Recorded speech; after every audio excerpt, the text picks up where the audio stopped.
Hello everybody and welcome back to Growers Farm. So, I am just in the process of moving some pallets. Yes, I am just taking this one off, even though it's only 8% full. It is because I have knocked it and I don't know if it's going to continue to fill. It might do, but I'll move it anyway. We have plenty of space. But today, what we're going to be doing is trying out the new baler. It is the AGCO high density baler, and it is quite expensive, but I do have a trick up my sleeve. What I'm going to do is sell the round baler behind me, just over there, because I don't really need to have round balers. It doesn't need to be, well, it doesn't matter. It doesn't really matter what shape bale I have on this farm. So I think, yes, I'll sell that and we'll get a high density baler. I'll lease the high density baler because, well, I think it's going to be, it's definitely going to be more affordable that way for me. We'll do a long-term lease, which, as I've said before, isn't always a good way of doing it, but I think for this farm it would work quite well, especially as we don't really use the baler that often. So, let's just put this back over here, and I'll show you the sheep that we have. I did buy plenty of sheep a few episodes back. You can see we have here a fairly good reproduction rate at 32 hours, but I'm going to try and get that even lower so they reproduce faster. Productivity is fantastic, 99%. They've got plenty of food and water, and the cleanliness is good too. So I just need to get more of them. As soon as I have available money, I will buy some more, but they are going to reproduce as well. But yes, I'm going to be getting some more fairly soon. So, yes, I need to make some grass bales. That is the priority. We have two lovely grass fields over there, which I think have already regrown. They haven't been fertilised, they probably should be. Yeah, they should be fertilised. But yes, for today we do have a mower, and we do have a baler. And we're about to get rid of the baler to replace it with a baler. The high density baler. I do need to get these two fields redrawed as well. They are both empty. So I'll probably put a very similar crop in both the fields, but the same crop. I haven't decided exactly what it's going to be yet because it has to be a crop which I have the machinery for, but it might be a live stream. I say this all the time for this series, but it might be. I'm not going to guarantee it because it might not be. But this is the only single player series where I might do a live stream. Otherwise it'll be a multiplayer video. When I do a live stream, it'll be a multiplayer on the server, my dedicated server, which by the way is always open 24 hours a day, 7 days a week. The details you can find on my community page if you're interested. It is PC only though, so yes, you do have to have a PC. But it's good fun, very good fun. It's usually quite full actually. It is a fairly busy server. Right, so is that close enough to sell? Hopefully it is. Yep. Not much point in repairing it, so we'll sell that for £43,000. That's a good price. And then I can go into the baling technology section and we can see this. Just look at that. So as I've already said, it is expensive. Well, it's actually not expensive, it's what it's worth. It's just a big machine. So leasing it is going to be a very good way of me affording it. Long-term lease. But there's just so many options to choose from. Obviously, you do have to colour code it, so if you're going to choose the Fendt decals, you want to go for the Fendt colour. Unless you do want to just really mix things up a bit. It looks different, that's for sure. But yes, I'm going to go for, well, I would like to go for the Massey Ferguson.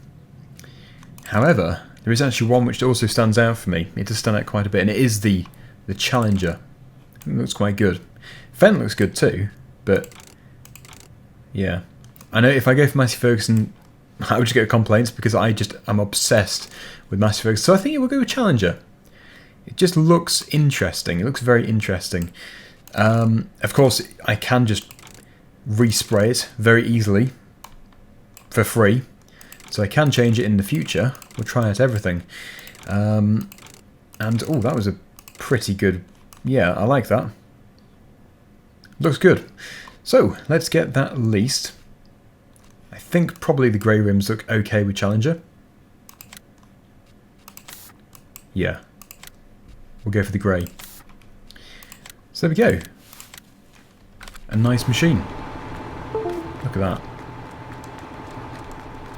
Now we do need to have the power, of course. Actually, it's just the right colour. I've gone for the fast track, which which is a very similar colour to the Challenger. We're not going to be baling straight away, but it will be in this episode. Yeah, that's a really good colour match. Right, and we also have beacons on here. Lots of beacons. It's also very heavy traffic. There we go. Right, so yeah, we're just going to take you back over to the farm, and then we'll get the field cut, which will be a very fast job. It's not even a very big field. I might do both the fields. It'll be a time lapse. And then we can see the high density baler in operation. And I really do look forward to it. I've never seen it work before. This is the first time I've ever had it in the game. I've literally just downloaded it. So I really am looking forward to it. And hopefully we can get plenty of bales out of those two fields. We'll probably fertilise the fields once they've been cut.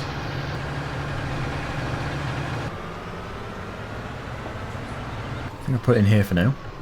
And we'll turn the engine off. Now I do have a question for any farmers here in the UK, or any country actually if you want to answer. How are the conditions for you at the moment in the fields for getting the crop in for next year? Because certainly where I live, it just rains nearly every day. Really, really wet. And well, the fields are waterlogged. Nobody is putting the crops in, no one's drilling. So how's it going for you where you are? I would love to hear from you. Even if you're not from the UK, I would still love to hear from you. Is it wet where you are? Is it just right? Maybe too dry? I would love to know. Just going to put this on here for now. We will be using this later. Well, probably the next episode actually. Yeah, because it's just raining nearly every single day in real life. It's actually becoming quite miserable. Just put this back here. And this is going to be the first time I've actually put the mower setup on the tractor, on this tractor. So hopefully it does a good job. It's quite a powerful tractor. We do have the opportunity to upgrade the engine if we want to. This is only the Fendt 815. I think there are two larger numbers available to us, so the two larger numbers mean a bigger engine. And yeah, let's just get the front mower attached to begin with. Ah, I've put a bale spike in the way. Typical. Right. Yeah, so this mower setup is actually quite big. It does require a high amount of horsepower. So if we can't do it, I probably will just tune the engine. Yes, we'll tune the engine and make it more powerful. It's the most logical thing to do. Well, the most logical thing to do actually would be to put the mowers on the JCB, but I don't really want to use the same tractor for the whole episode. And I do like this tractor. It's a very nice tractor. So we'll head over to the fields. I think I'll probably do the other field first, the one which I didn't feature in the previous episode. The one to the left just up here. Ooh. And I've never been in this field either. This is the first time I've been in here, despite owning it since the beginning of the series. It's actually, by the look of it, a very long field, so it might be enough. There might be enough grass just in the one field. We'll see how we go.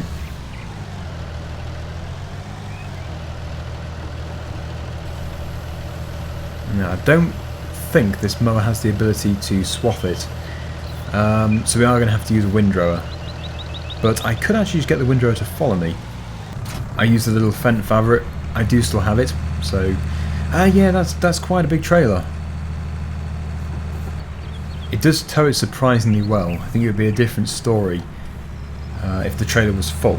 Yes, I think the tractor would be being pushed around by the trailer.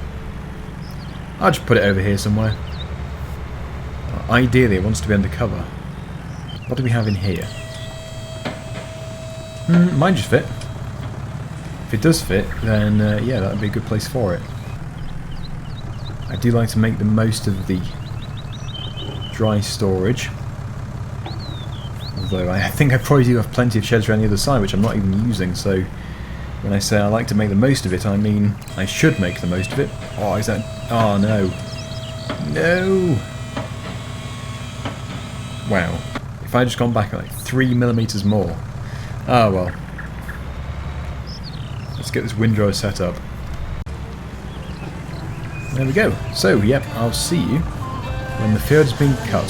We have to be together here in the stormy weather.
Well, the mowing is almost finished. As you can see, there's not much left to do here, and the windrower is working very well.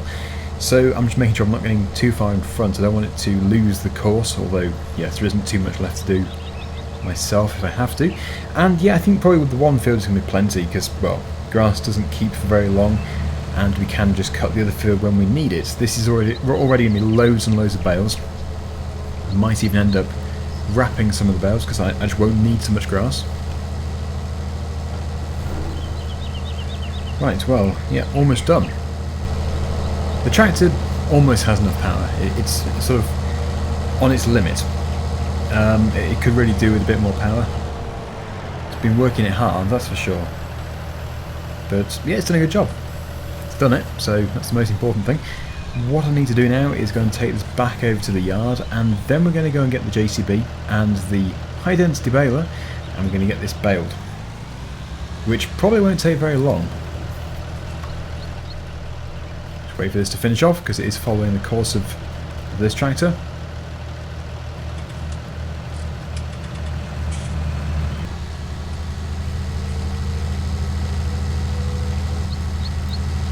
Yeah, this field has already regrown.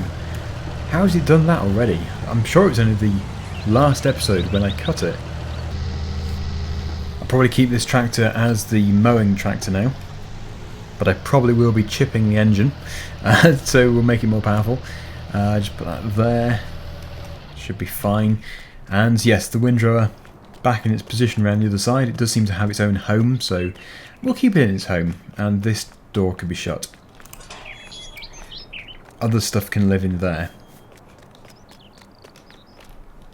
Yeah, the windrower lives in the shed just over there, but it doesn't have to be reversed in. I can drive it in forwards. Doesn't have a preference. It's actually looking a bit dirty. It could do with a wash. There we go. Beacon off and into the JCB fast track. There we go with the Challenger baler. Personally, I would prefer to have the Massey Ferguson one, and I probably am going to be changing it. But I just really want to try something new here. I don't think I've ever seen a Challenger branded baler in real life, but they must be a thing. I would have thought. Maybe not in the UK, not too sure. Right, so yep, first time I've used it. Let's press X to begin with. Oh, nice, so the cage unfolds to make it, well, work, the handrail.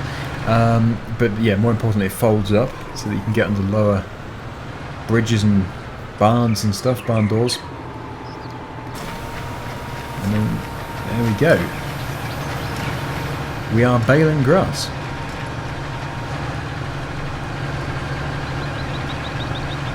It's a very streamlined looking baler.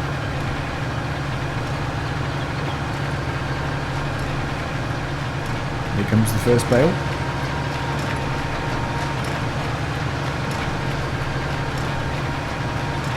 So yeah, just like all the other balers here, it is defaulting to 4,000 litres for every bale, but you can change that with the variable bale capacity mod.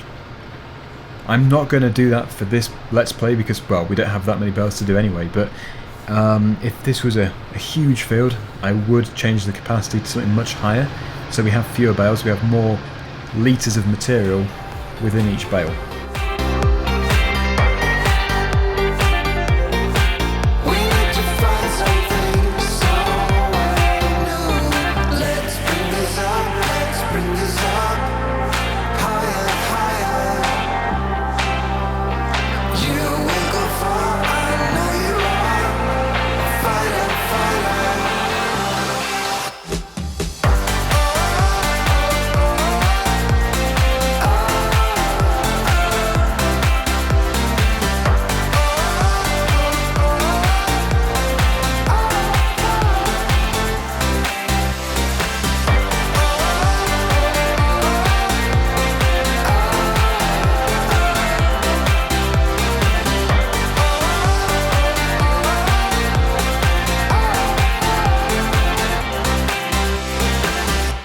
So a bit of an update for you here.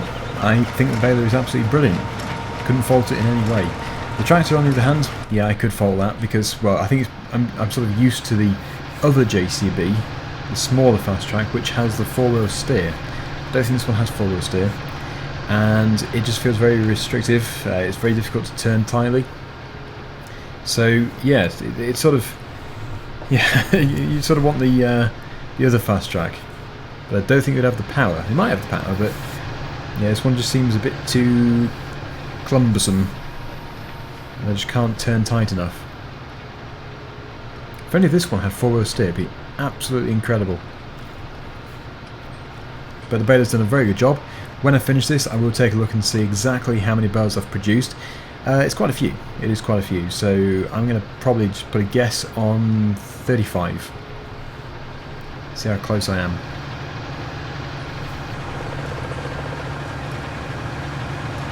And with the exception of some missed bits, that is the baling done. Yeah, there's a few bits I need to go back and pick up.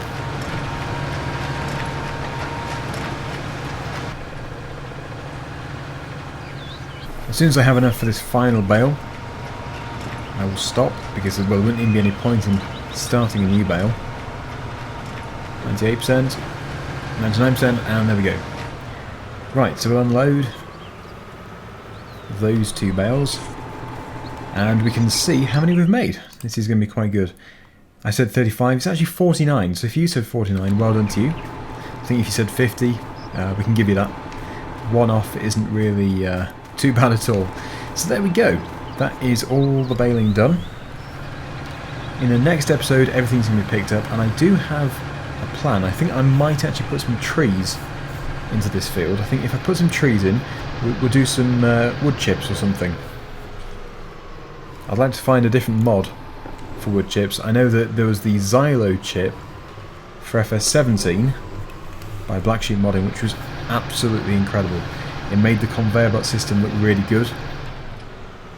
Because when you, for some reason, whenever you put logs on the base game conveyor belts, when I say the conveyor belts, I mean the chippers, they don't tend to feed very well. But the Xylo chip by Black Sheep Modding was great. Obviously, we can't use it because that was for 17.